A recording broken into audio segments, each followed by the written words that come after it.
الحمد للہ رب العالمین والصلاة والسلام علی رسولہ الکریم۔ آج ہمارا تھرڈ لیسن ہے سورۃ الحجرات پہ، اور ہم آیا نمبر 3 پہ ہی ہیں ابھی۔ اور اس سے پہلے ہم نے اس سورہ کے اندر ڈفرینٹ اسپیکٹس کے بارے میں بات کی ہے۔ ایک ہم نے جو بہت امپورٹنٹ بات کی آیا نمبر 1 کے اندر، وہ تھی not preferring anything over and above what Allah and His Messenger have said، کہ ہمارا اپنا پرسنل اوپینین، ہمارا اپنا پرسنل بائس، ہماری اپنی ڈیزائر جو ہے وہ سیکنڈری ہے، بلکہ اس کی کوئی ویلیو نہیں ہے اگر تو وہ رسول اللہ صلی اللہ علیہ وسلم کی اور اللہ سبحانہ وتعالیٰ کی کہی ہوئی بات کے خلاف ہے۔ اینڈ یہ ایک بیسک پرنسپل ہے جس کے اوپر مسلمان آپریٹ کرتے ہیں۔ اس کے بعد ہم نے رسول اللہ صلی اللہ علیہ وسلم کے اسٹیٹس کے بارے میں بھی بات کی، اور کیسے اللہ سبحانہ وتعالیٰ نے بھی جب بھی رسول اللہ صلی اللہ علیہ وسلم کو ایڈریس کیا ہے تو کس انداز میں ایڈریس کیا ہے، and how it is different from how he has addressed other prophets, یعنی نوح، زکریا، یحییٰ، ابراہیم علیہم السلام، کس طرح اللہ سبحانہ وتعالیٰ نے ان کو ایڈریس کیا، اور کس طرح اللہ سبحانہ وتعالیٰ قرآن میں رسول اللہ صلی اللہ علیہ وسلم کو ایڈریس کرتے ہیں۔ بڑا فرق ہے، ہم نے یہ چیز بھی دیکھی۔ اور ہم نے دیکھا کہ رسول اللہ صلی اللہ علیہ وسلم کے ساتھ پراپر ایٹیکیٹ ضروری کیوں ہے، اور اگر نہیں ہوگا تو کیا کانسیکوینسز ہوں گے۔ اسی سورہ میں آیا نمبر 2 کے اینڈ میں ان تحبط اعمالکم وانتم لا تشعرون ہم نے پڑھا کہ تمہارے سارے اعمال ضائع ہو سکتے ہیں just because you weren't being proper with the Prophet صلی اللہ علیہ وسلم۔ and ہم نے ایکسپلین کیا تھا کیوں، why is the Prophet صلی اللہ علیہ وسلم held in such a high regard، اتنا ان کا بڑا اسٹیٹس کیوں ہے۔ اور ہم نے یہ بھی ڈسکس کیا تھا کہ کیسے ہم ایز انڈیویجولز ان ڈیٹ ہیں ٹو دا Prophet صلی اللہ علیہ وسلم، and as a collective society ہم ان ڈیٹ ہیں ٹو دا Prophet صلی اللہ علیہ وسلم and his sacrifices for us۔ جو لاسٹ آیا ہم دیکھ رہے تھے وہ آیا نمبر 3 تھی، ان الذین یغضون اصواتهم عند رسول اللہ اولئک الذین امتحن اللہ قلوبهم للتقوی لهم مغفرہ واجر عظیم، کہ جو لوگ اپنی آوازوں کو پست کرتے ہیں، those who lower their voices in the presence of the messenger of Allah، اللہ ان کے بارے میں کہتا ہے کہ اللہ سبحانہ وتعالیٰ نے ان کے دلوں کو آزمایا، اور اللہ گواہی دیتے ہیں کہ ان کے دلوں میں تقوی ہے۔ اور اس میں ہم نے ڈسکس کیا تھا کہ ہیونگ دا پراپر ایٹیکیٹ، اس زمانے میں بھی رسول اللہ صلی اللہ علیہ وسلم کے زمانے میں بھی آپ صلی اللہ علیہ وسلم میں کے جو کمپینینز تھے ان میں اگر ہم نے ڈفرینشیٹ کرنا ہوتا تھا کون سنسیئر تھے رسول اللہ صلی اللہ علیہ وسلم کے ساتھ اور کن کے اندر نفاق تھا، تو وہ بھی ان کا ایٹیکیٹ کیسے تھا رسول اللہ صلی اللہ علیہ وسلم کے ساتھ، وہ معیار تھا اس کا۔ تو یہاں پہ اللہ سبحانہ وتعالیٰ نے جن اصحاب کا ایٹیکیٹ رسول اللہ صلی اللہ علیہ وسلم کے ساتھ اچھا تھا، پراپر تھا، ان کے دلوں میں تقوی کی گواہی اللہ سبحانہ وتعالیٰ خود دیتا ہے ادھر۔ اور ہم نے جنرلی بھی بات کی تھی کہ آواز کو پست رکھنا، ان جنرل آہستہ بات کرنا is also a good etiquette and a sign of good ادب۔ اور جو لوگ اونچا بولتے ہیں، جو لوگ ایک ہارش انداز میں بولتے ہیں، that can also be said to be a sign of arrogance. اور میں نے جیسے آپ کے ساتھ شیئر کیا تھا کہ لقمان علیہ السلام نے بھی جب اپنے بیٹے کو نصیحت کی تو کہا وغضض من صوتک، پہلے تو ان کی گیٹ کے بارے میں چلنا کیسے ہے، سینہ تان کے نہیں چلنا، میانہ روی کے ساتھ، be humble in your gait, and آواز بھی اپنی پست رکھو، آہستہ سے بات کیا کرو، آرام سے بات کیا کرو، دس از اے سائن آف ہیوملٹی۔ اینڈ کیونکہ ہمارا یہ ٹاپک جو ہے، اس کا جو ٹائٹل تھا وہ ہے Islamic ethics in light of سورۃ الحجرات، تو میں نے اپنے پہلے لیسن میں آپ کو کہا تھا کہ ہم کچھ ٹینجنٹس کے اوپر جائیں گے، ہم کچھ تھوڑا سا ہم آف ٹریک ہوں گے کبھی کبھار سورہ سے، مگر اس کو ساتھ کنیکٹ کریں گے.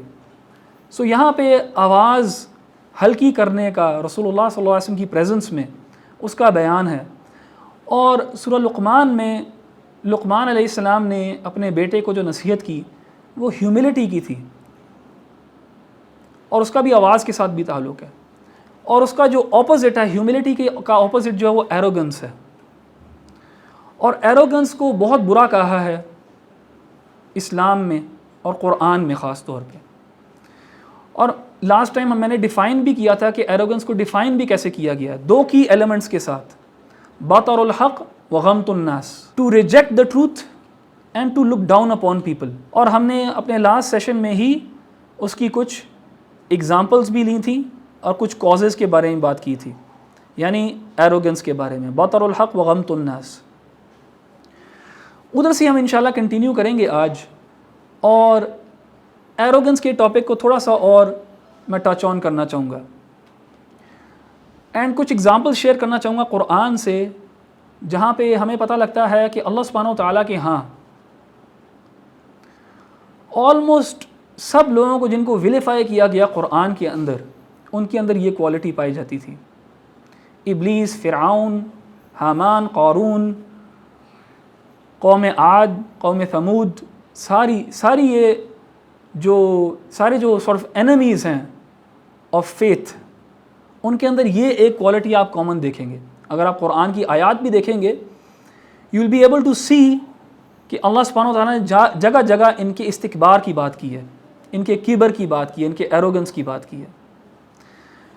تو ابلیس کے بارے میں جب ابلیس کو حکم دیا گیا، اللہ سبحانہ و تعالیٰ نے جب حکم دیا ابلیس کو، جب آرڈر کیا، جب کمانڈ کیا کہ آدم علیہ السلام کو وہ سجدہ ہو ملائکہ کے ساتھ، فرشتوں کے ساتھ، تو الا ابلیس استکبرت وکان من الکافرین، اللہ تعالیٰ نے کہا وہ کیوں اس نے ریجیکٹ کیا وہ آرڈر اللہ سبحانہ و تعالیٰ کا، استکبار کی وجہ سے، ایروگنس کی وجہ سے. اور اللہ سبحانہ و تعالیٰ نے پوچھا اس کو، یا ابلیس ما منعک ان تسجد لما خلقت بیدی، کس چیز نے ابلیس تمہیں روکا اس چیز کو سجدہ کرنے سے جو میں نے خود تخلیق کیا اپنے ہاتھوں سے. اللہ سبحانہ و تعالیٰ کہتے ہیں what prevented you from obeying my command؟ استکبرت ام کنت من العالین، کیا تم نے کبر کیا ہے؟ have you become arrogant؟ انا خیر منہ، میں اس سے بہتر ہوں، میں آدم علیہ السلام سے بہتر ہوں. according to him خلقتنی من نار وخلقتہ من طین، تو نے مجھے یا رب مجھے تو نے بنایا ہے آگ سے اور اس کو گیلی مٹی سے بنایا ہے. And according to his logic fire was better than clay, so he is better than آدم علیہ السلام. غمط الناس یعنی looking down upon creation، یہ کوالٹی تھی ابلیس کی. اور اللہ سبحانہ و تعالیٰ نے کہا فخرج منہا فإنک رجیم، بس پھر نکل جاؤ ادھر سے، and you've been cursed. وَإِنَّ عَلَيْكَ لَعْنَتِي إِلَى يَوْمِ الدِّينِ، اور تمہارے اوپر میری لعنت ہے، اللہ سبحانہ و تعالیٰ کہتے ہیں ابلیس کو، إِلَى يَوْمِ الدِّينِ، اس دن تک جب جزا و سزا کا اصل جو ہے دن ہے، یوم القیامہ، تب تک کے اوپر تمہارے اوپر میری لعنت ہے، تب تک. اور اللہ سبحانہ و تعالیٰ کی لعنت کا مطلب یہ ہے کہ ہی از removed from the mercy of Allah سبحانہ و تعالیٰ، he has no hope in the mercy of Allah سبحانہ و تعالیٰ، کوئی امید نہیں ہے اس کو، وہ دور کر دیا گیا ہے اللہ سبحانہ و تعالیٰ کی رحمت سے.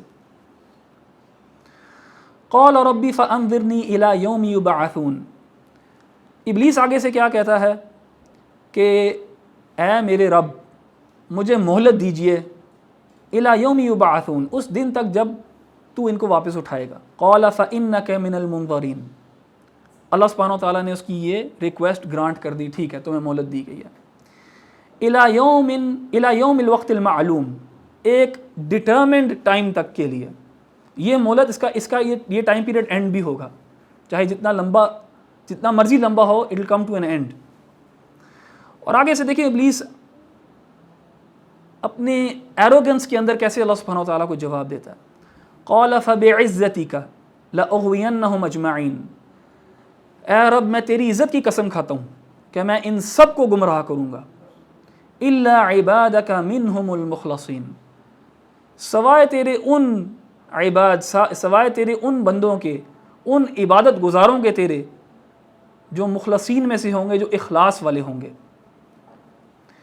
یعنی ابلیس کا استکبار دیکھیں آپ، کہ بطر الحق، حق کو جھٹلانا۔ وہ حق کیا تھا؟ جو اللہ تعالیٰ نے اس کو حکم دیا۔ Everything that God commands, everything Allah commands is the truth, اس کو اس نے جھٹلایا۔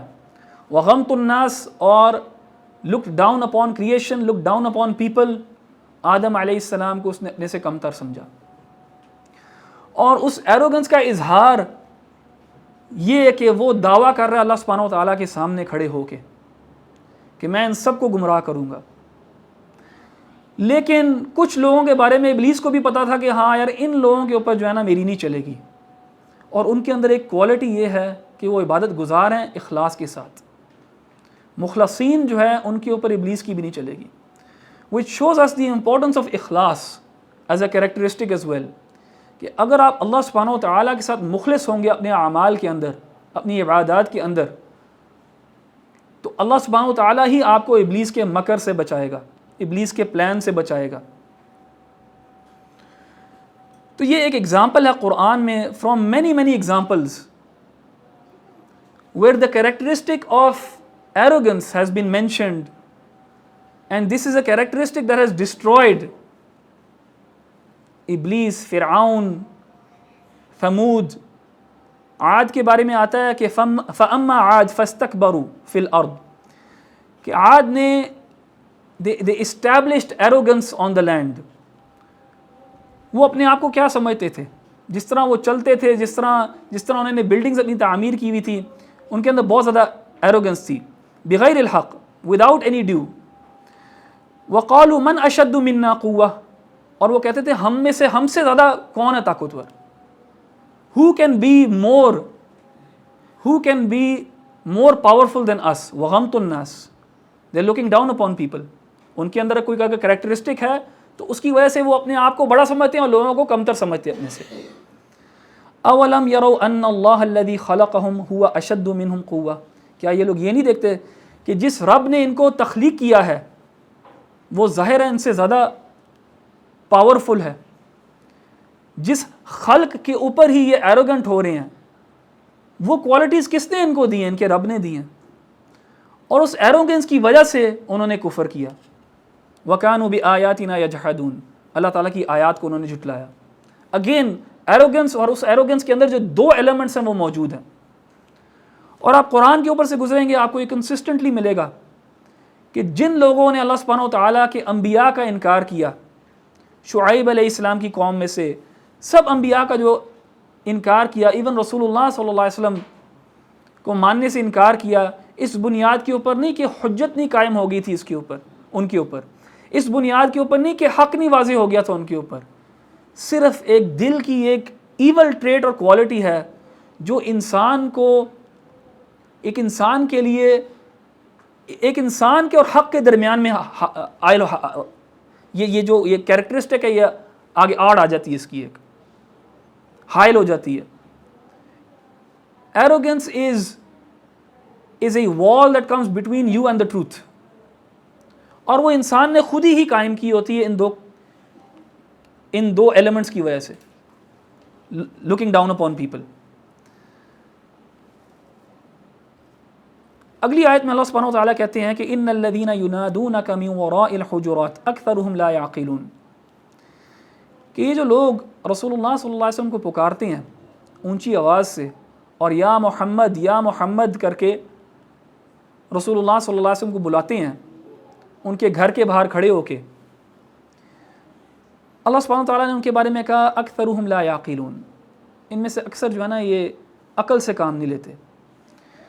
اور کچھ علماء نے ہمیں کانٹیکسٹ میں بتایا کہ دس از ان ریفرنس ٹو ایک وفد آیا تھا مدینہ، بنی تمیم کا ایک ٹرائب تھی ان کا، اور انہوں نے آ کے رسول اللہ صلی اللہ علیہ وسلم کے گھر کے باہر رسول اللہ صلی اللہ علیہ وسلم کو ایسے پکارنا شروع کیا۔ اور اس زمانے میں رسول یہ جو حجورات ہیں، اور اسی آیت میں سے اسی ورڈ سے یہ سورہ کا نام بھی ہے، یہ گھر جو تھا رسول اللہ صلی اللہ علیہ وسلم کا وہ 8 بائی 10 فیٹ کا ایک کمرہ ہی تھا بس، بلکہ روایات کے اندر آتا ہے کہ رسول اللہ صلی اللہ علیہ وسلم اس میں اگر کوئی عائشہ رضی اللہ عنہا اگر لیٹی ہوتی تھی تو رسول اللہ صلی اللہ علیہ وسلم وہاں کھڑے ہو کے نماز نہیں پڑھ سکتے تھے جب تک کہ ان کی ٹانگوں کو پیچھے نہ کرتے سجدے کے لیے. اتنا چھوٹا سا ایک کمرہ تھا. اس کے باہر کھڑے ہو کے تو یہ رسول اللہ صلی اللہ علیہ وسلم کو بلایا کرتے تھے اور پکارا کرتے تھے. اور جو صحابہ تھے ان کا تو ایک پراپر ایٹیکیٹ اسٹیبلش ہو گیا تھا رسول اللہ صلی اللہ علیہ وسلم سے، لیکن جو آؤٹ سکرٹ سے آ رہے ہیں، مدینہ سے باہر سے آ رہے ہیں، جو کچھ بدو بھی آیا کرتے تھے، وہ رف اراؤنڈ دی ایجز تھے، وہ ذرا دیہات کے لوگ تھے، ان کے اندر ایک کروڈنس تھی.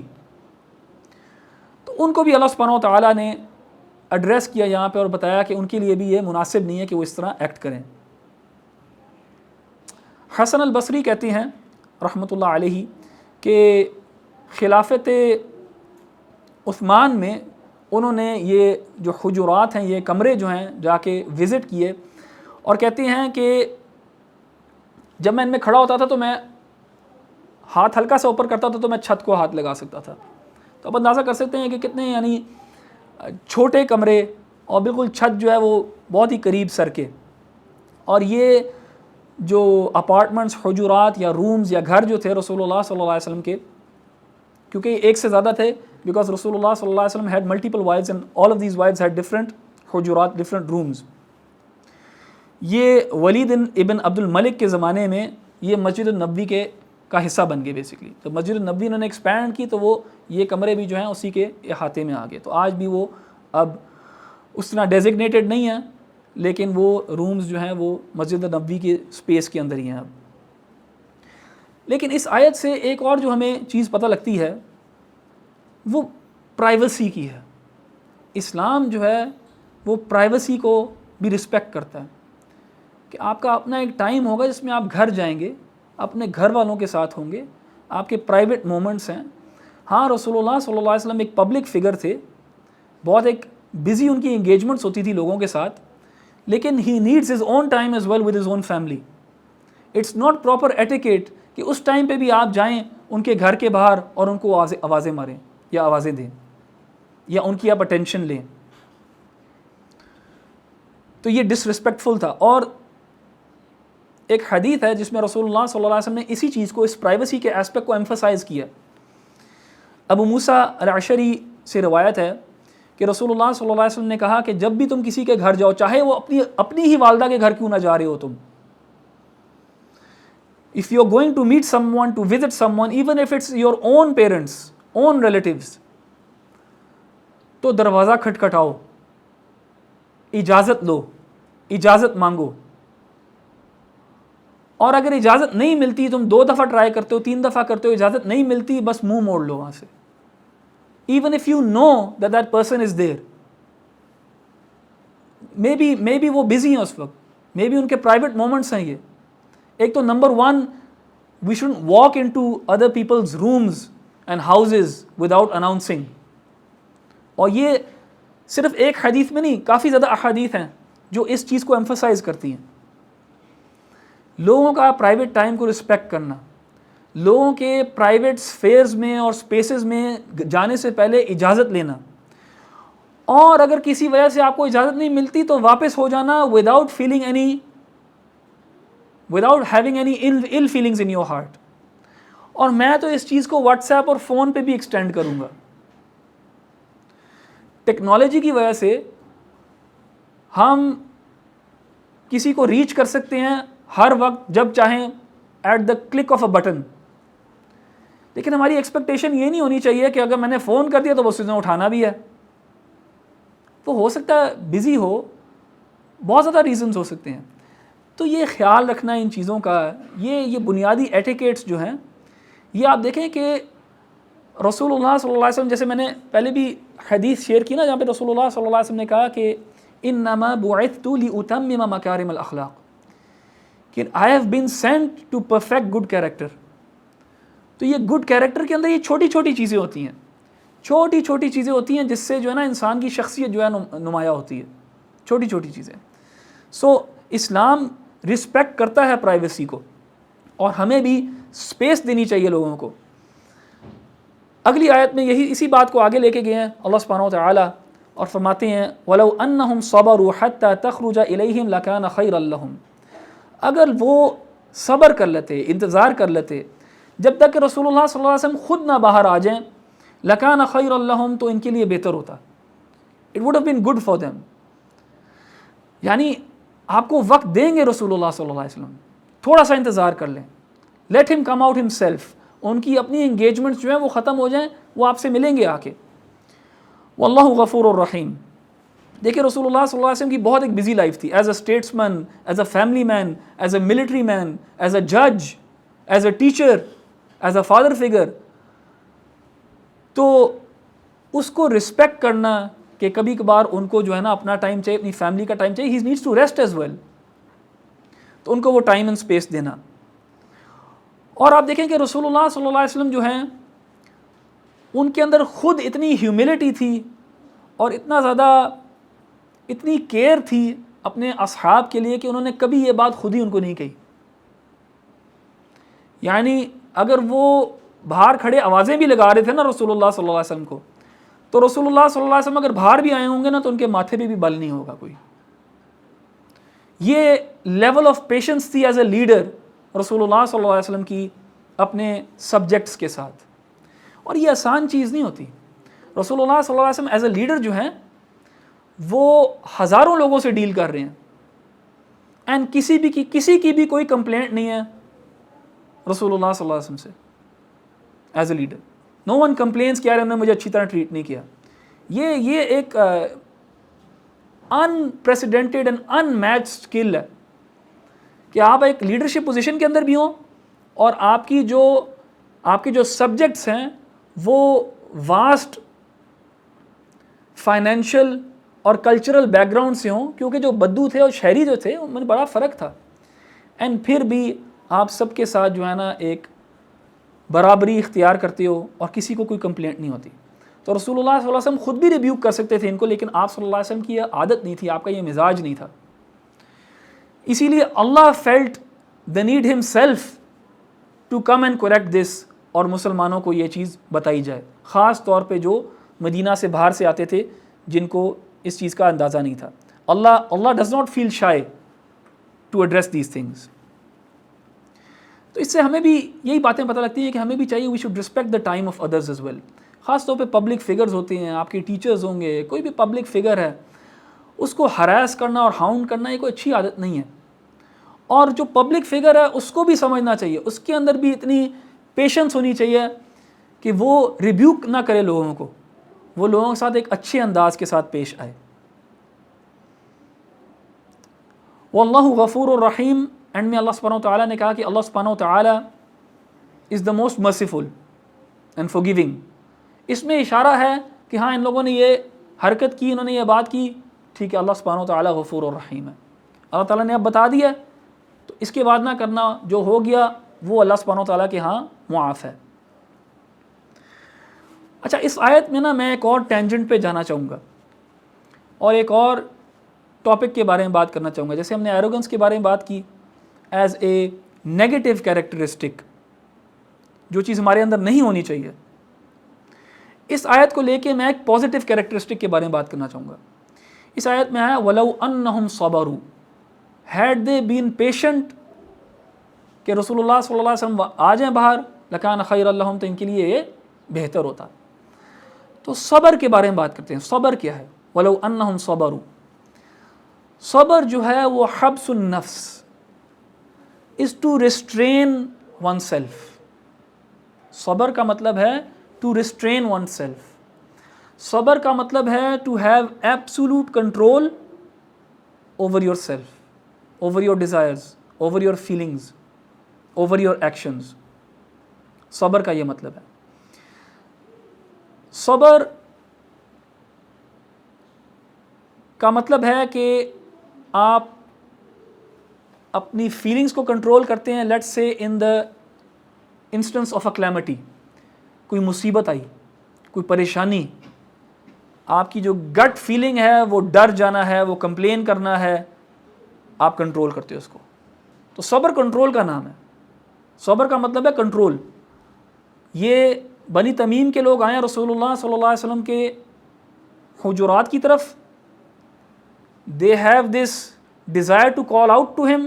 صبر means to control. صبر means to control. اور صبر کے ہمارے علماء بتاتے ہیں کہ مراتب ہیں, مراتب الصبر, لیولز. اینڈ انہوں نے 3 براڈ بیس کیٹیگریز کی ہیں صبر کی. ایک الصبر علی طاعت اللہ, صبر کرنا اللہ تعالیٰ کی اطاعت میں. To be patient in obeying Allah. اس کا in other words to be consistent in obeying Allah, to be steadfast in obeying Allah. Control سے اس کا کیا تعلق ہے؟ نفس کو کنٹرول کرنا. آپ کا دل کر رہا ہے اللہ تعالیٰ کی نافرمانی کرنا, نفس کو کنٹرول, اللہ تعالیٰ کی اطاعت میں آ جاؤ.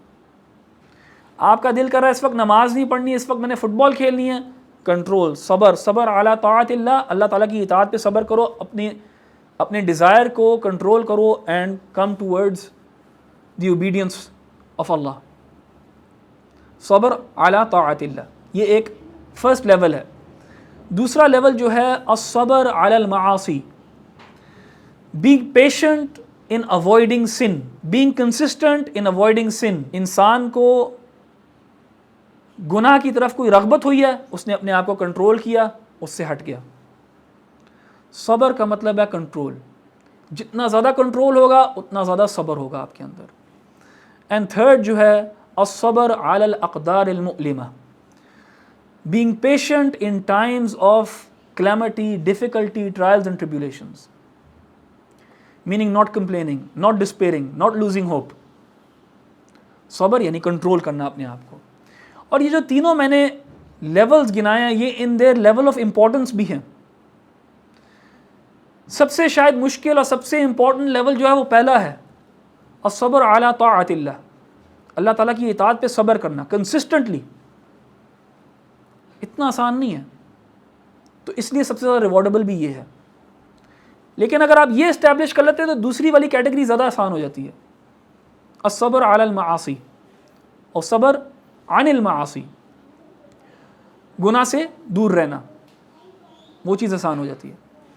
اور جو الصبر علی الاقدار المؤلمہ یعنی ٹرائلز اینڈ ٹریبولیشنز میں صبر کرنا, علماء کہتے ہیں یہ سب سے آسان ہے, یہ سب سے آسان ہے.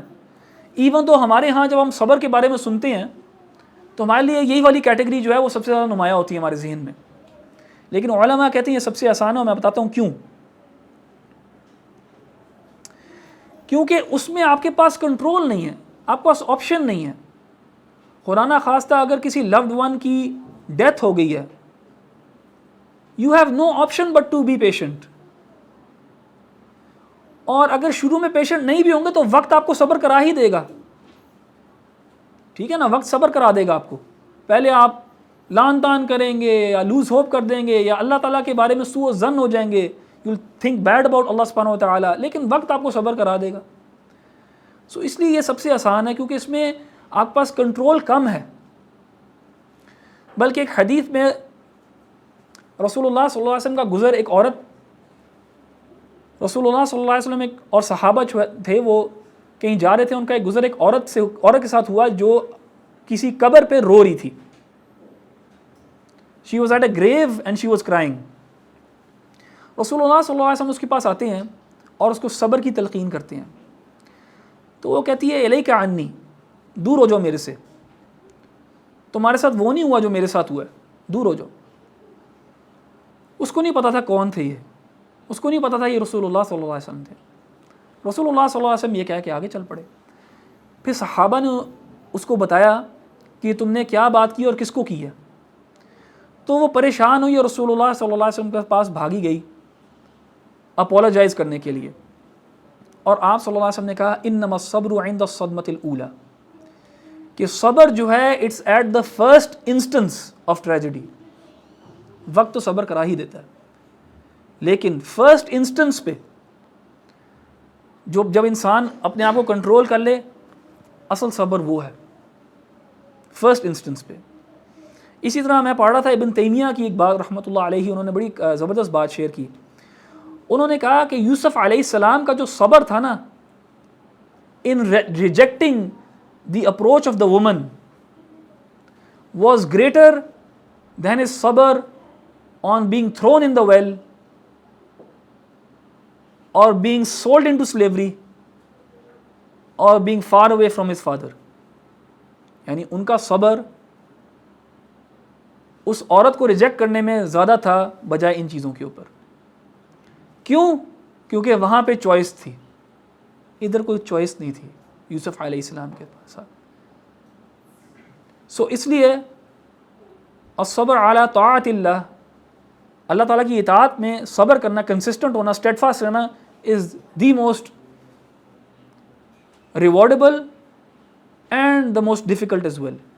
پھر الصبر عن المعاصی، گناہوں سے دور رہنا کنسسٹنٹلی، اور پھر ڈیفیکلٹیز، ٹرائلز اینڈ ٹریبیولیشنز کے اوپر صبر کرنا.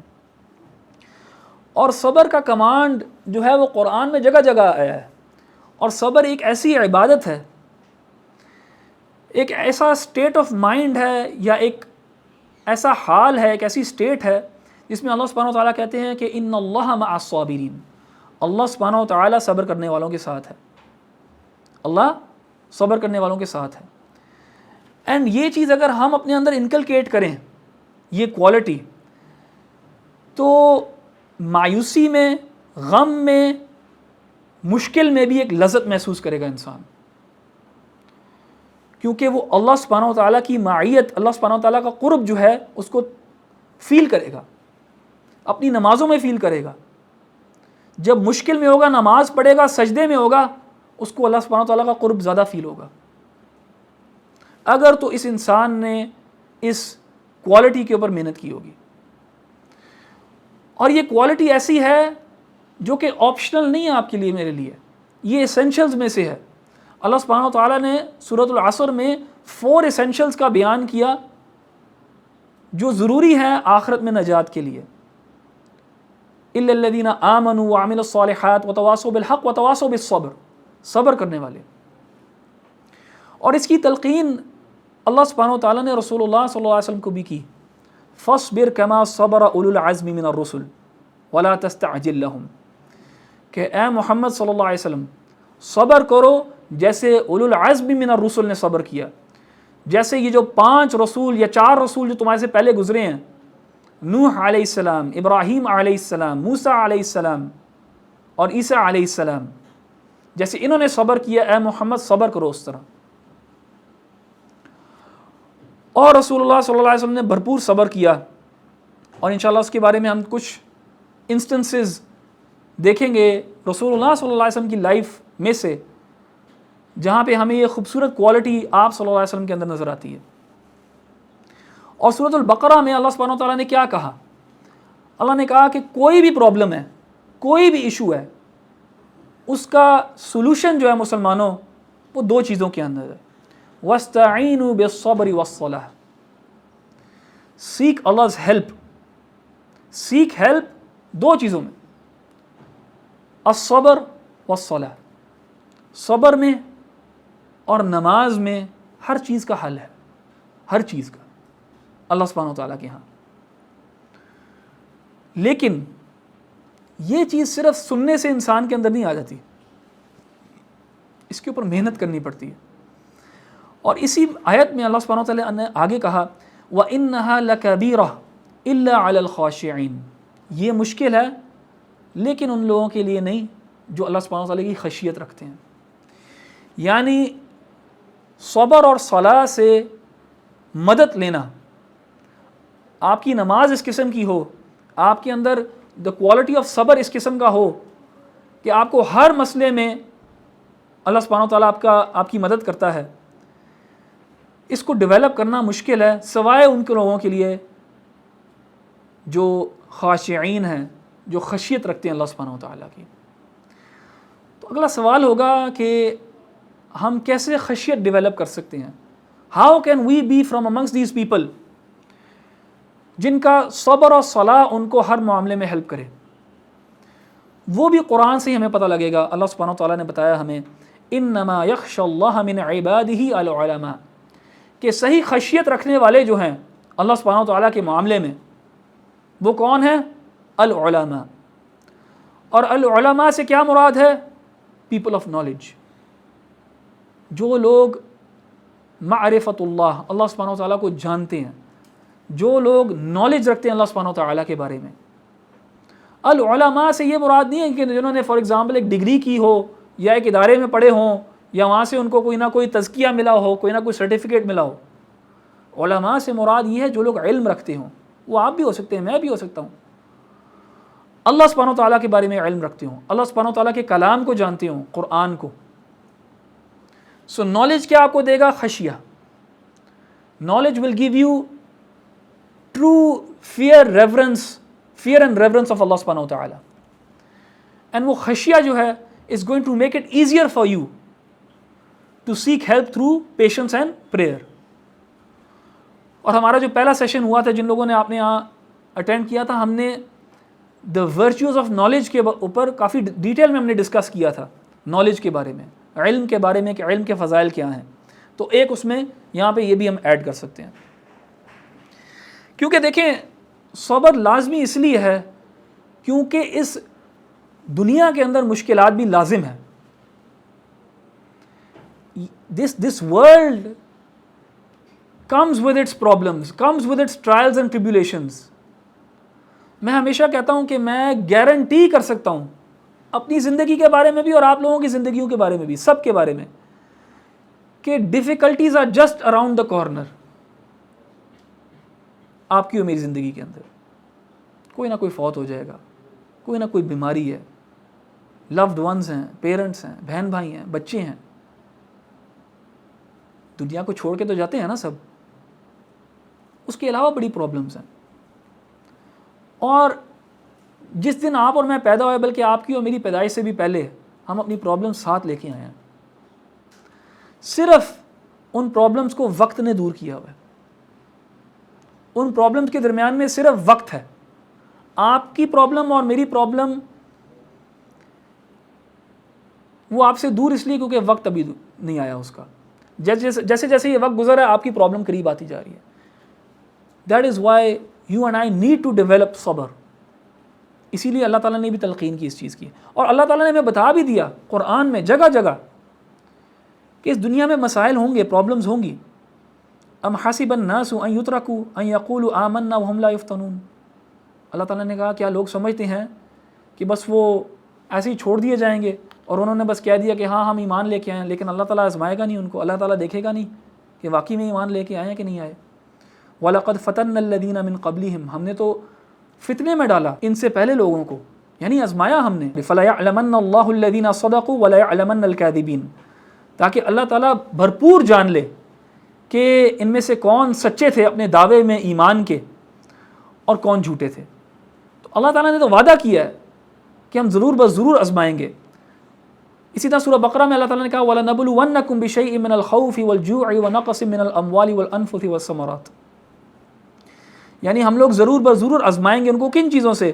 خوف سے، بھوک سے، مال کے نقصان سے، جان کے نقصان سے ہم ضرور آزمائیں گے۔ اور آگے کیا کہا؟ وَبَشِّرِ الصَّابِرِينَ، لیکن صبر کرنے والوں کے لیے بشارت ہے۔ سو دیکھیں، جسٹ یہ ریئلائزیشن اگر آپ کو اور مجھے ہو نا کہ یہ this life comes with its problems, تو پھر جب وہ پرابلم آئے یو سیڈ ہاں یار میں تو تجھے ایکسپیکٹ کر رہا تھا، دیر ہوگی تمہیں آتے آتے۔ مائنڈ سیٹ چینج کر دیتا اللہ سبحانہ وتعالیٰ، یہ آپ کو اور مجھے بتا کے کہ یہ پرابلمس تو زندگی کا حصہ ہے، اینڈ یہ زندگی جو ہے یہ بھی ختم ہونے والی ہے۔ سو پرابلم، کوئی بھی پرابلم پرماننٹ بھی نہیں ہے، تو فکر نہ کریں۔ اس دنیا میں کوئی چیز پرماننس نہیں رکھتی۔ سو اس لیے فوکس ہو تمہارا صبر کے اوپر، ایمان کے اوپر، اللہ سبحانہ وتعالیٰ کے ساتھ تعلق اچھا ہو، تو پھر جو اینڈ ہے اچھا وہ مومنین کے لیے ہی ہے صرف۔ اور اگر کوئی سیف ہوتا from being tested, from being tried, from having a difficult life, اگر کوئی بچتا نا تو وہ اللہ سبحانہ وتعالیٰ کے حبیب صلی اللہ علیہ وسلم بچتے۔ اگر تو دنیا کا یہ اصول نہ ہوتا نا، اگر تو دنیا کا یہ اصول ہوتا نا کہ دنیا اچھوں کو ریوارڈ کرتی ہے، جو نماز روزہ حج زکوٰۃ قائم کرتا ہے بھرپور انداز سے، اس کے اوپر کوئی تکلیف ہی نہیں آتی. اگر تو دنیا کا یہ اصول ہوتا، اگر اللہ سبحانہ تعالیٰ نے یہ اصول بنایا ہوتا، تو کیا رسول اللہ صلی اللہ علیہ وسلم کو کوئی تکلیف ہوتی؟ یہ اصول ہی نہیں ہے. ہاں پھر آپ کہیں گے کہ احمد بھائی پھر ایمان کا کیا فائدہ؟ پھر یہ جو ہم اتنا حج، روزہ، زکوٰۃ، نماز وغیرہ اتنی ہم کوشش کرتے ہیں، اگر تو مصیبتیں آنی ہیں تو پھر ہمارا اللہ تعالیٰ کے ساتھ جو تعلق ہے اس کا کیا فائدہ؟ فائدہ ہے، کیونکہ یہی تعلق جو ہے مصیبتوں کو آسان کر دیتا ہے. مصیبتیں ختم نہیں ہوتی، لیکن آپ کے اندر وہ کیپبلٹی آ جاتی to deal with them in a positive manner. رسول اللہ صلی اللہ علیہ وسلم کو تکلیفیں ضرور ہوئیں، پرابلم ضرور آئیں، لیکن he was able to deal with them such that ان کے لیے شاید وہ پرابلم ہی نہیں تھی اپنے اندر. اور یہ ہر کسی کے ساتھ پرابلمز آئیں گی، مسلم، نان مسلم، سب، everyone comes with their fair share of problems. The only difference is کہ اللہ سبحانہ و تعالیٰ نے آپ کو ایک ایسا میکینزم دیا ہے، ایسا ایک نظریہ دیا ہے، اپنے بارے میں بتایا ہے، اپنا تعارف کرایا ہے، اپنے سے جوڑا ہے کہ آپ اور میں، ہمارے پاس ایک بلو پرنٹ ہو، روڈ میپ ہو، ہمارے پاس ایک نسخہ ہو فالو کرنے کے لیے کہ یار مشکل میں ہم نے کیسے ڈیل کرنا ہے اور کیسے ہمارے لیے مشکل آسان ہو جائے گی. رسول اللہ صلی اللہ علیہ وسلم کو بہت زیادہ مشکلات پیش ہوئیں ان ہز کالنگ ٹو اللہ. مکہ میں جب آپ صلی اللہ علیہ وسلم جو ہیں قریش کو دعوت دے رہے تھے تو ڈفرینٹ ایسپیکٹس آف ڈیفیکلٹیز آپ نے فیس کی صلی اللہ علیہ وسلم. ایک ٹائم ایسا آیا کہ قریش مکہ جو ہے نا بہت تنگ آ گئے تھے آپ صلی اللہ علیہ وسلم سے، اور انہوں نے آفرز کرنا شروع کی رسول اللہ صلی اللہ علیہ وسلم کو. ایک لحاظ سے برائب کرنا شروع کیا کہ ہم طاقت دے دیتے ہیں، جو کہتے ہو دیتے ہیں، پیسہ دیتے ہیں، مال دیتے ہیں، عورتیں دیتے ہیں، جو کہتے ہو ہم تمہیں دیتے ہیں ورلڈلی ڈیزائرز میں سے. یہ اپنا میسج جو ہے اس کو ترک کر دو، اس کو چھوڑ دو، یہ باتیں کرنا چھوڑ دو. رسول اللہ صلی اللہ علیہ وسلم کا جو ریزالو تھا وہ انڈیٹرڈ تھا، کوئی فرق نہیں پڑا ان کو رسول اللہ صلی اللہ علیہ وسلم کو، کیونکہ رسول اللہ صلی اللہ علیہ وسلم ان چیزوں کی وجہ سے تو کر ہی نہیں رہے تھے یہ کام، دنیاوی فائدے کی وجہ سے. تو قریش جو ہیں وہ ابو طالب کے پاس جاتے ہیں. ابو طالب اس ٹائم پہ اولڈ ایج کے اندر ہیں، قریش میں ایک رسپیکٹیبل پوزیشن رکھتے ہیں، بنو ہاشم کو وہ ہیڈ کرتے ہیں، اور ابو طالب کی وجہ سے رسول اللہ صلی اللہ علیہ وسلم کو ایک پروٹیکشن حاصل ہے. قبائلی نظام کے اندر آپ کا قبیلہ جتنا اسٹرانگ ہوتا تھا اتنی آپ کی پروٹیکشن اسٹرانگ ہوتی تھی. اینڈ وہ ان قوانین کو رسپیکٹ کرتے تھے، ان کے جو ٹرائبل لاز تھے ان کو رسپیکٹ کرتے تھے، قریش رسپیکٹ کرتے تھے. دے نیو کہ ہم کچھ نہیں کہہ سکتے رسول اللہ صلی اللہ علیہ وسلم کو ابو طالب کی وجہ سے. تو قریش مکہ جاتے ہیں ابو طالب کے پاس، اور ابو طالب کو کہتے ہیں کہ اے ابو طالب تم ہمارے ہاں ایک بڑا مقام رکھتے ہو، عمر کے لحاظ سے بھی، اپنی ٹرائبل پوزیشن کے لحاظ سے بھی ہم تمہیں رسپیکٹ کرتے ہیں، اور ہم نے تمہیں بار بار کہا ہے کہ اپنے اس نیفیو کو اس کو سمجھا لو، اس کو روک لو. بار بار ہم تمہارے پاس آئے ہیں، اور اب ہم برداشت نہیں کر سکتے اس کی یہ باتیں جو یہ ہمارے آباء و اجداد کے جو دین کو اور ہمارے خداؤں کے بارے میں جو یہ بات کرتا ہے، اب ہم برداشت نہیں کر سکتے یہ. تو یا تو تم اس کو سمجھا لو یا پیچھے ہٹ جاؤ، اور پھر معاملہ جو ہے بہت خراب ہو جائے گا تمہارے درمیان اور ہمارے درمیان. اور یہ بات جو ہے یہ ایک لحاظ سے ایک تھریٹ جو ہے یہ ابو طالب کے اوپر بہت بھاری تھی. تو ابو طالب نے رسول اللہ صلی اللہ علیہ وسلم کو بلایا اور رسول اللہ صلی اللہ علیہ وسلم کو کہا کہ اے میرے پیارے بیٹے، میرے پہ اور اپنے آپ پہ رحم کرو. تمہارے لوگ آئے میرے پاس اور انہوں نے یہ بات مجھے کی،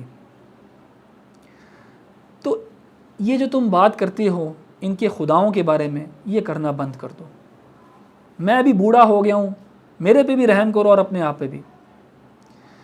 آپ سوچیں رسول اللہ صلی اللہ علیہ وسلم کے اوپر کتنا مشکل ہوگا یہ سننا، اس بندے سے جو ان کا باپ ہی ہے، کیونکہ رسول اللہ صلی اللہ علیہ وسلم کو ابو طالب نے ہی پالا 8 سال کی عمر سے، تو کتنا مشکل ہوگا آپ صلی اللہ علیہ وسلم کے لیے یہ سننا، کتنا مشکل ہوگا آپ صلی اللہ علیہ وسلم کے لیے یہ چیز ریئلائز کرنا کہ میری وجہ سے ان کو تکلیف ہو رہی ہے، میری وجہ سے یہ تھریٹنڈ ہے۔ لیکن رسول اللہ صلی اللہ علیہ وسلم، ایک تو ان کے پاس کوئی چوائس نہیں ہے، اللہ سبحانہ و تعالیٰ کا جو حکم ہے اس سے وہ ہٹ نہیں سکتے، اینڈ خود بھی رسول اللہ صلی اللہ علیہ وسلم کے اندر ایک پرسنل ڈٹرمنیشن، صبر، کنسسٹنسی، اسٹیڈ فاسٹنس تھی، کہ جب ابو طالب نے وہ دیکھی رسول اللہ صلی اللہ علیہ وسلم سے، تو ابو طالب نے بھی کہہ دیا کہ ٹھیک ہے، تم جا کے بات کرو، ڈنکے کی چوٹ پہ بات کرو، جب تک میں قبر میں نہیں اتر جاتا یہ تمہیں ہاتھ نہیں لگا سکیں گے، جاؤ جا کے کرو میرے بیٹا، جو کرنا کرو جاؤ۔ اور جب تک ابو طالب زندہ تھے تو واقعی میں قریش مکہ جو ہیں وہ رسول اللہ صلی اللہ علیہ وسلم کو ہاتھ نہیں لگا سکتے تھے۔ تو رسول اللہ صلی اللہ علیہ وسلم کا ریزولو دیکھیں یہاں آپ، ان کی کنسسٹنسی دیکھیں، الصبر علی طاعت اللہ، اللہ تعالیٰ کی اطاعت میں صبر، کیونکہ اگر آپ پرنسپلڈ ہوگے، اصول پسند ہوگے، کمپرومائز کرنے والے نہیں ہوگے، زندگی میں مشکلیں آئیں گی۔ اب کون صبر کرتا ہے کون نہیں کرتا، یہ ڈگریز ڈٹرمن کرتی ہے اہل ایمان میں۔ ایک اور انسیڈنٹ رسول اللہ صلی اللہ علیہ وسلم کی زندگی میں، مکہ میں ہی، ڈسپائٹ دا ڈینجرز، رسول اللہ صلی اللہ علیہ وسلم پھر بھی پبلکلی نماز پڑھا کرتے تھے، پبلکلی نماز پڑھا کرتے تھے۔ تو ایک دفعہ ابو جہل بیٹھا ہوا تھا قریش مکہ کے اور سرداروں کے ساتھ، تو اس نے کہا کہ یہ محمد صلی اللہ علیہ وسلم جب نماز پڑھنے آئے گا اور جب یہ سجدہ کرے گا نا، میں اپنی گردن میں اپنا پیر اس کی گردن پہ رکھ دوں گا، میں اس کی گردن دبا دوں گا اپنے ہی جوتے سے۔ رسول اللہ صلی اللہ علیہ وسلم حرم میں آئے، نماز پڑھنا شروع کر دیا آپ صلی اللہ علیہ وسلم نے۔ ابو جہل اٹھتا ہے اور جا کے جو اس نے عہد کیا باقی قریش کے سرداروں کے ساتھ وہ کرنے کی کوشش کی اس نے، لیکن when he's walking towards رسول اللہ صلی اللہ علیہ وسلم، جب قریب آتا ہے رسول اللہ صلی اللہ علیہ وسلم کے تو ایک دم رک جاتا ہے، اپنے ہاتھ پیچھے کرتا ہے، 2 قدم پیچھے لیتا ہے اور پریشانی سے جو ہے نا واپس آ جاتا ہے۔ تو باقیوں نے پوچھا کہ کیا ہوا، تم نے ہاتھ اوپر کھڑے کر لیے تھے اور آگے پیچھے اپنے ہاتھ کر رہے تھے اور پیچھے چلنے لگ گئے اور پھر واپس آ گئے اور پریشان ہو، کیا ہوا؟ کہتے کہ میں جا رہا تھا جب رسول اللہ صلی اللہ علیہ وسلم کی طرف، تو ایک دم میں نے دیکھا کہ میرے درمیان اور رسول اللہ صلی اللہ علیہ وسلم کے درمیان ایک کھائی آ گئی، اس کے اندر بہت زیادہ آگ تھی، اور کہتا ہے میں ایک دم ڈر گیا اور مجھے پر نظر آئے، ونگز نظر آئے مجھے۔ اور رسول اللہ صلی اللہ علیہ وسلم نے بعد میں بتایا کہ جب ابو جہل یہ کرنے کے لیے آگے بڑھ رہا تھا تو اللہ سبحانہ و تعالیٰ نے رسول اللہ صلی اللہ علیہ وسلم کی حفاظت کی فرشتوں کے ذریعے، اور یہی واقعہ جو ہے سورہ علق میں اللہ سبحانہ و تعالیٰ نے مینشن بھی کیا ہے، سورہ نمبر 96 ہے شاید 30th پارہ میں، اگر آپ وہ پڑھیں تو وہاں پہ اللہ سبحانہ و تعالیٰ از مینشننگ دس انسیڈنٹ، جہاں پہ اللہ سبحانہ و تعالیٰ کہتے ہیں کلا ان الانسان لا یطغی، انسان جو ہے وہ ٹرانسگریس کرتا ہے، اور رآ استغنا، وہ اپنے آپ کو مستغنی سمجھتا ہے، he thinks that he is free of need, حالانکہ اللہ تعالیٰ کی طرف ہی اس نے لوٹ کے جانا ہے، اور وہ اللہ تعالیٰ کے بندے کو نماز سے روکتا ہے، اور وہ جانتا نہیں ہے کیا، وہ جانتا نہیں ہے کہ اللہ سبحانہ و تعالیٰ دیکھ رہا ہے۔ یہ سورہ علق میں اللہ سبحانہ و تعالیٰ نے کہا، اور اگر وہ باز نہ آیا، اللہ سبحانہ و تعالیٰ کہتے ہیں اگر وہ باز نہ آیا تو ہم اس کا جو ہے نا ناصیہ کہتے ہیں اس ایریا کو، یہ جو آپ کا فور ہیڈ کا جو یہ فور لاک جو ہے نا یہاں یہ والا ایریا، اس کے جو بال ہیں، اللہ سبحانہ و تعالیٰ کہتے ہیں اگر وہ باز نہ آیا تو ہم اس کے بالوں کو یہاں سے پکڑ لیں گے، اور پھر چاہے وہ جس مرضی کو بلائے، فَلْيَدْعُ نَادِيَهُ، وہ بلا لے اپنے ساتھیوں کو، اپنے یاروں کو مدد کے لیے، اللہ سبحانہ و تعالیٰ کہتے ہیں سندع الزبانیہ، ہم بھی بلائیں گے جہنم کے فرشتوں کو اس کے پیچھے. اور پھر اللہ سبحانہ و تعالیٰ اس آیت میں جو آیت السجدہ بھی ہے اس میں اللہ سبحانہ و تعالیٰ کہتے ہیں کہ کلا لا تطعہ، ہرگز نہیں، نہ اس کی بات مانو، سجدہ کرو اور اللہ سبحانہ و تعالیٰ کے قریب تر ہو جاؤ. وہ اسی انسیڈنٹ کے بارے میں ہے. تو آپ دیکھیں رسول اللہ صلی اللہ علیہ وسلم جو ہیں وہ ان تھریٹس کی وجہ سے ڈٹر نہیں ہوئے، اپنے مشن میں، اپنی عبادت میں وہ کھل کے عبادت کرتے تھے. ٹھیک ہے اللہ سبحانہ و تعالیٰ نے ان کے ایک سپر نیچرل پروٹیکشن بھی دی، لیکن پھر بھی انہوں نے یہ جرت کی. ہمارے ہاں کیا دیکھا جاتا ہے، کوئی لڑکا داڑھی رکھ لیتا ہے، لڑکی دوپٹہ نہیں لگ جاتی ہے تو ان کو مشکلات آتی ہیں پیش، گھر والوں کی طرف سے کرٹیسزم آتا ہے، مولوی ہو گئے ہو ایکسیکٹرا ایکسیکٹرا. لیکن ہم اتنے کمزور ہو جاتے ہیں اتنی جلدی، بہت جلدی کمزور ہو جاتے ہیں، بہت جلدی ہم سوچنے لگ جاتے ہیں یار دیکھو کتنا مشکل ہے، یار بڑا مشکل ہے. کیا مشکل ہے بھائی؟ کیا ہوا آپ کے ساتھ؟ کچھ بھی نہیں ہوا، اتنا سا نہیں آپ کر سکتے.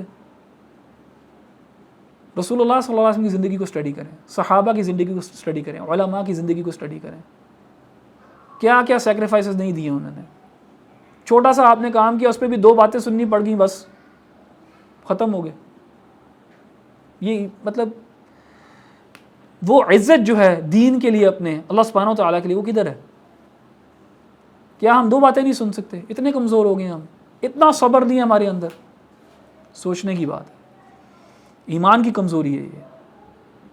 رسول اللہ صلی اللہ علیہ وسلم کو تو گالیاں دی جاتی تھیں، آپ صلی اللہ علیہ وسلم کو صادق اور امین کہتے تھے، اس کے بعد کذاب کہنے لگ گئے، معاذ اللہ، ساحر کہنے لگ گئے، جادوگر ہے یہ، کاہن کہنے لگ گئے.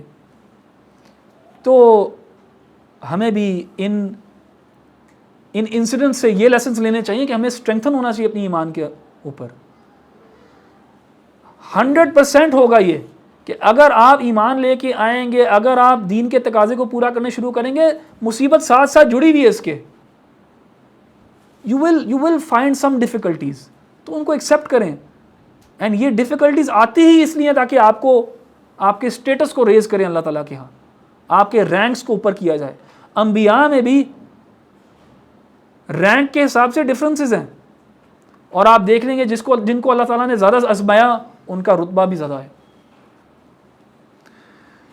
تو یہ ان چیزوں کے بارے میں بات کرنے کا مقصد ہی یہ ہے کہ ہم زندگی کو، لائف کو ایک ڈفرینٹ ایٹیٹیوڈ کے ساتھ اپروچ کریں اور ہم اپنے آپ کو اسٹرینتھن کریں. ایک اور واقعہ جہاں پہ رسول اللہ صلی اللہ علیہ وسلم نماز پڑھ رہے ہیں مکہ میں، تو صحابہ بیٹھے ہیں، بلکہ یہ عبداللہ ابن مسعود نریٹ کرتے ہیں، قریش مکہ بھی ہیں وہاں پہ، اور ابھی کوئی تازہ جو ہے وہ اونٹ ذبح ہوا. تو قریش کے سرداروں میں سے کسی نے کہا کہ کون ہے جو اس اونٹ کی اوجڑی، آنتیں، جو بھی انسائڈز ہیں، انٹسٹائنز وغیرہ، کون ہے جو اٹھا کے لے کے آئے گا اور جب یہ سجدہ کرے گا، رسول اللہ صلی اللہ علیہ وسلم جب سجدہ کریں گے ان کے اوپر پھینکے گا، کون ہے جو یہ کرے گا؟ تو ایک بدبخت اٹھتا ہے ان میں سے اور جاتا ہے اور جا کے وہ ساری چیزیں جو ہے نا لے کے آتا ہے. جیسے ہی رسول اللہ صلی اللہ علیہ وسلم سجدہ کرتے ہیں پھینک دیتا ہے ان کے اوپر، آپ صلی اللہ علیہ وسلم کے سر کے اوپر اور کندھوں کے اوپر، اور وہ ہنس رہے ہیں، ایک دوسرے کے اوپر گر رہے ہیں ہنس کے. رسول اللہ صلی اللہ علیہ وسلم سجدے میں ہی رہتے ہیں اور فاطمہ رضی اللہ عنہا آتی ہیں اور وہ آ کے وہ ہٹاتی ہیں اور رسول اللہ صلی اللہ علیہ وسلم اپنی نماز مکمل کرتے ہیں. اور دیکھیں یہ اس زمانے میں ڈٹرجنٹس اور صابن اس طرح نہیں تھے جس طرح آج ہیں.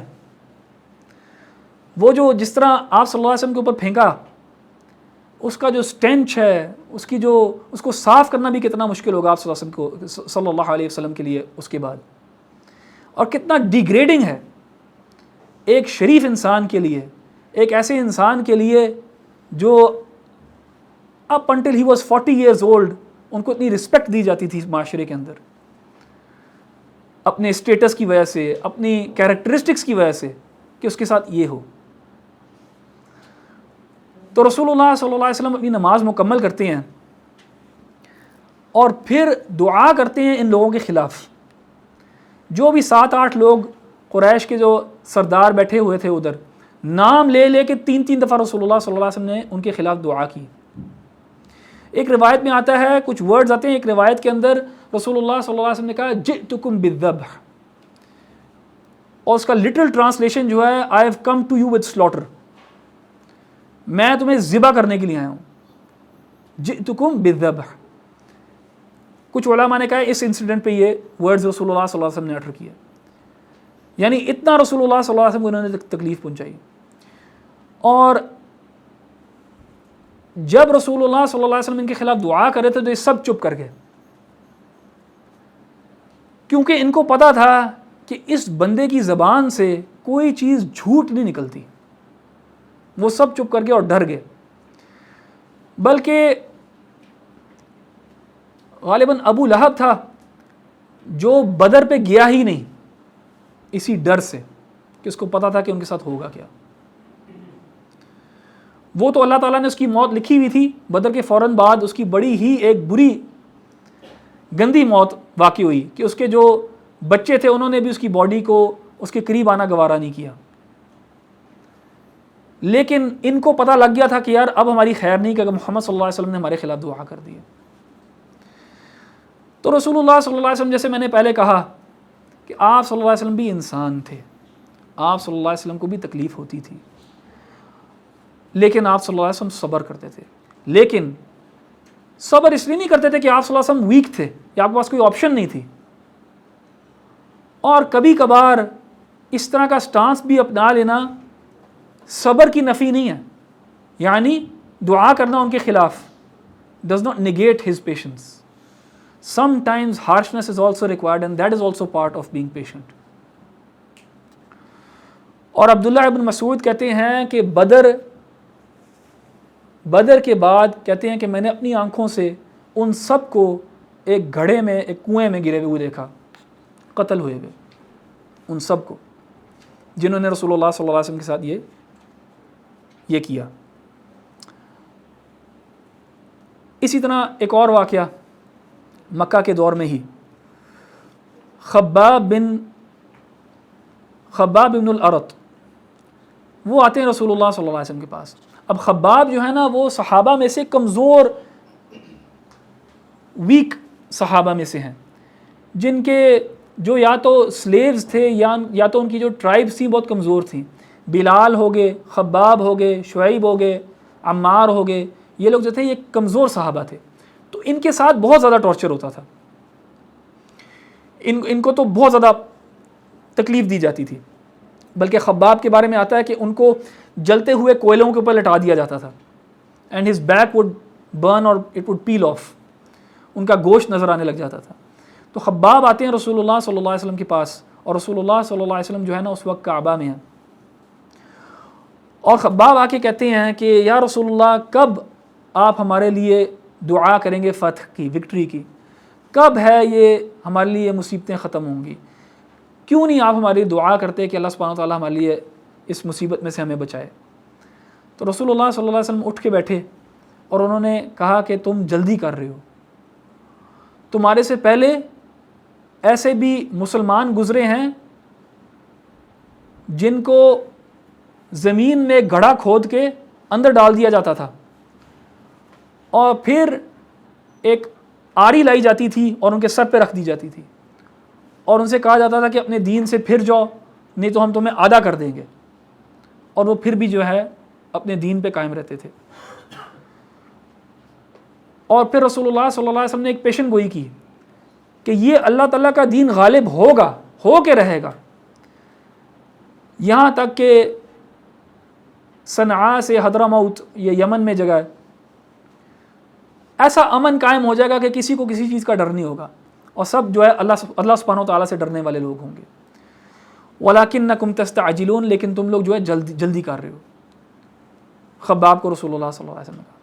یہاں پہ کیا ہے, پیشنس کا ہی ایک درس ہے اور کچھ نہیں ہے. اور پھر اللہ سبحانہ و تعالیٰ نے رسول اللہ صلی اللہ علیہ وسلم کی پیشنس کو ریوارڈ بھی کیا. آخری ایک دو انسیڈنٹس شیئر کر دیتے ہیں کہ ہمارا گھنٹہ ہو گیا, لیکن آخری دو آپ ساتھ انسٹنسز اور شیئر کر لیتے ہیں. رسول اللہ صلی اللہ علیہ وسلم کے نام کا مذاق اڑایا جاتا تھا. رسول اللہ صلی اللہ علیہ وسلم کا نام ہے محمد. محمد کا مطلب ہے دا پریزڈ ون. جمیل جو کہ ابو لہب کی بیوی ہے، جس کا تبت یدا ابی لہب میں قرآن میں بھی ذکر ہے، وامرأتہ کے الفاظ سے، اس نے رسول اللہ صلی اللہ علیہ وسلم کو کہنا شروع کر دیا مذمم.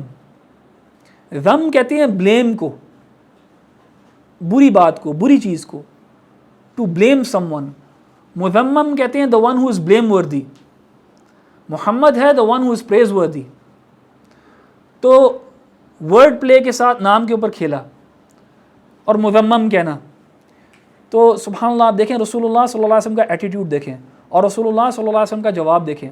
صحابہ کو یہ بات بہت بری لگتی تھی جب وہ یہ سنتے تھے، لیکن رسول اللہ صلی اللہ علیہ وسلم نے کہا کہ دیکھو اللہ سبحانہ وتعالیٰ نے مجھے کیسے بچایا ہے.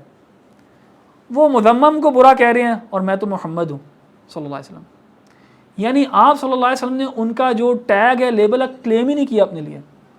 وہ کسی مذمم کو برا بھلا کہہ رہے ہیں، میں تو محمد ہوں. تو کیسے how he was able to deflect ill from himself. یہ ساری چیزیں پیشنس، صبر. اور دیکھیں اللہ سبحانہ وتعالیٰ کو بہت پسند ہے یہ چیز. اگر آپ انتقامی ہوں گے نا، اگر آپ ریونج لینے والے ہوں گے، وینجفل ہوں گے، تو شاید اللہ سبحانہ وتعالیٰ آپ کی مدد نہیں کرے گا. لیکن اگر آپ صبر کرنے والے ہوں گے، آپ درگزر کرنے والے ہوں گے، تو اللہ جو ہے آپ کی مدد کرے گا. اللہ جو ہے وہ آپ کا انتقام لے گا. اللہ جو ہے وہ آپ کو اچھا بدلہ دے گا. اور سب سے مشہور جو ہے واقعہ طائف کا، وہ آپ سب کو پتہ ہے، اس میں مجھے ڈیٹیلز میں جانے کی ضرورت نہیں ہے. بلکہ جب احد کے موقع پہ مسلمانوں کو ایک سیٹ بیک ہوا، اور بہت بڑا سیٹ بیک ہوا، یہاں تک کہ رسول اللہ صلی اللہ علیہ وسلم کے اچھے ساتھی وہ بھی شہید ہو گئے. حمزہ رضی اللہ عنہ جیسے، جو رسول اللہ صلی اللہ علیہ وسلم کے دودھ شریک بھائی بھی تھے، دوست بھی تھے اور چچا بھی تھے، وہ شہید ہوئے. اور رسول اللہ صلی اللہ علیہ وسلم کو بے حد تکلیف تھی اس کی، اور ان کی باڈی کو بھی میوٹیلیٹ کیا گیا. لیکن جب عائشہ رضی اللہ عنہا نے پوچھا رسول اللہ صلی اللہ علیہ وسلم سے، اور احد والے دن رسول اللہ صلی اللہ علیہ وسلم کو خود بھی انجریز ہوئیں، دانت بھی ٹوٹے آپ صلی اللہ علیہ وسلم کے. جب عائشہ رضی اللہ عنہا نے پوچھا احد کے بارے میں کہ کیا وہ سب سے مشکل دن تھا آپ کے لیے، تو آپ صلی اللہ علیہ وسلم نے کہا نہیں، طائف زیادہ مشکل تھا. طائف میں کیا ہوا؟ جب ابو طالب نہیں تھے رسول اللہ صلی اللہ علیہ وسلم کو پروٹیکٹ کرنے کے لیے، تو ایک لیول آف ڈیسپریشن تھی رسول اللہ صلی اللہ علیہ وسلم کے لیے. کیونکہ رسول اللہ صلی اللہ علیہ وسلم کو پتا تھا کہ اب میرے لیے مکہ میں قریش کے تسلط کے اندر رہنا بہت مشکل ہو گیا. Now I have to find اندر سیف ہیون. ایسی جگہ میں چلا جاؤں جہاں پہ مجھے پروٹیکشن مل جائے اور میں دین کی دعوت کا کام کر سکوں. ابو طالب کے بعد تب ہے رسول اللہ صلی اللہ علیہ وسلم نے رخ کیا طائف کا. طائف میں ثقیف ایک ٹرائب تھی، جیسے قریش مکہ میں تھی، تو طائف میں ثقیف، اور وہ بھی ایک نوبل ٹرائب تھی قریش کی طرح. تو رسول اللہ صلی اللہ علیہ وسلم نے کہا کہ چلو میں ادھر کوشش کرتا ہوں، ان کے ساتھ میں کوشش کرتا ہوں، ادھر کو مجھے پروٹیکشن مل جائے گی، یہاں ہو جاؤں گا میں شفٹ، کیونکہ اب مکہ میں میرے لیے رہنا مشکل ہے. ایک ڈیسپریشن ہے یہاں پہ. رسول اللہ صلی اللہ علیہ وسلم اس اسٹیٹ کے ساتھ جاتے ہیں، چھوڑتے ہیں اپنا گھر، اپنا شہر، اور زید بن حارثہ ان کے ساتھ ہیں، اور آپ صلی اللہ علیہ وسلم جاتے ہیں ثقیف کے سرداروں کے پاس، اور بہت ہی برا رسپانس ہوتا ہے ان کا، بہت ہی بری طرح وہ ریجیکٹ کرتے ہیں آپ صلی اللہ علیہ وسلم کو، اور اس کی تفصیل جو ہے سیرت کی کتابوں میں آپ کو مل جائے گی. لیکن رسول اللہ صلی اللہ علیہ وسلم پھر بھی ڈیٹر نہیں ہوتے. 10 دن رسول اللہ صلی اللہ علیہ وسلم رہے ہیں طائف میں، 10 دن. ان 10 دن رسول اللہ صلی اللہ علیہ وسلم نے لگاتار کوشش کی ہے. اس کے بعد وہ لوگ تنگ آ گئے، انہوں نے کہا نکالو اس کو اپنے علاقے سے، اور انہوں نے بچوں کو اور جو رف ریف تھے سوسائٹی کے ان لوگوں کو اکٹھا کیا، کہا اس کو پتھر مار مار کے نکالو اس کو باہر. اور انہوں نے بھی گالیاں دی رسول اللہ صلی اللہ علیہ وسلم کو، پتھر مارے، ایڑیوں پہ پتھر مارے جان کے، اینکلز پہ ٹارگٹ کر کے کہ یہ چل بھی نہ سکے بعد میں. اور آپ صلی اللہ علیہ وسلم کو بہت انجریز ہوئیں، لیکن وہ انجری سے زیادہ جو تذلیل کی گئی وہ امیجن نہیں کیا جا سکتا. یہ امیجن نہیں کیا جا سکتا. اس ٹائم میں بھی کسی ایسے انسان کے ساتھ اس طرح کا رویہ اختیار کرنا از ویری پینفل. لیکن رسول اللہ صلی اللہ علیہ وسلم کا ریزولو کیا رہتا ہے کہ آپ صلی اللہ علیہ وسلم پھر بھی ان لوگوں کے لیے دعا کرتے ہیں. ڈیٹیلز میں نہیں میں جا رہا کیونکہ آپ سب کو پتہ ہے. اور جب آپ صلی اللہ علیہ وسلم واپس آتے ہیں مکہ داخل ہونے سے پہلے آپ صلی اللہ علیہ وسلم جو ہے نا ایک اور جگہ ہے قرن الثالبہ ایک جگہ ہے, وہاں پہ آپ صلی اللہ علیہ وسلم رکتے ہیں. مکہ میں وہ اس لیے داخل نہیں ہو سکتے کیونکہ ان کے پاس وہ پروٹیکشن نہیں ہے. مشرکین مکہ میں سے ایک مشرک ہی تھا جنہوں نے رسول اللہ صلی اللہ علیہ وسلم کو پروٹیکشن دیا, پھر مکہ میں گھسے, وقتی طور پہ اس کی پروٹیکشن کے اندر تھے رسول اللہ صلی اللہ علیہ وسلم. اینڈ رسول اللہ صلی اللہ علیہ وسلم مکہ میں بھی جب تھے تو مارکیٹ پلیس پہ جایا کرتے تھے اور جا کے لوگوں سے پروٹیکشن مانگ رہے تھے. حج کا سیزن آتا تھا تو پورے عرب سے لوگ آتے اکٹھے ہوتے تھے مکہ میں. رسول اللہ صلی اللہ علیہ وسلم ایک ایک بندے کے پاس جاتے تھے اور جا کے اسے دعوت دیتے تھے اور ایک سیف ہیون ڈھونڈ رہے تھے.